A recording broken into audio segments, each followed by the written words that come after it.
Welcome into our community orchard, friends, and join us this Saturday from 1 to 3. It's free and we're pruning. We're talking pruning with our dear friend, Jeff Martin. And we'll be talking about pruning apples, peaches, plums, pears, hazelnuts, and more, including our young apple trees here and also our old, wise, massive apple trees too. So if you'd love to help prune and learn a whole lot along the way, come on by and don't be shy.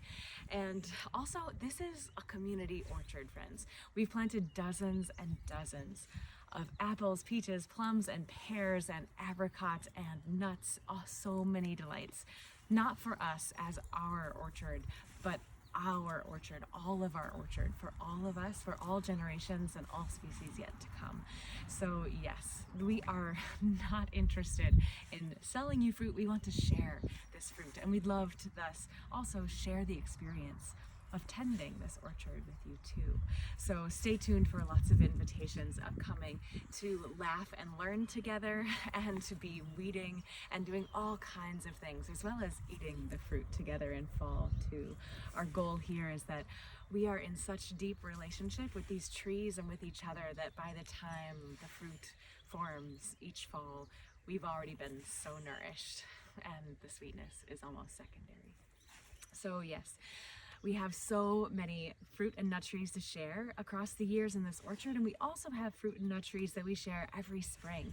And perhaps you've seen we have just a few more left that you can reserve now to be planting this year, both fruit and nut trees, lusciously sweet and disease resistant.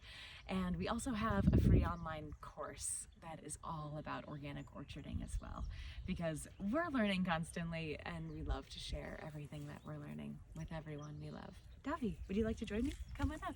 So yes, join us here in the orchard tomorrow, Saturday, from 1 to 3 if you'd love to learn some principles and hone your skills with pruning all kinds of fruit and nut trees, and an invitation for so many years and generations to come to be a part of these trees and their wide community.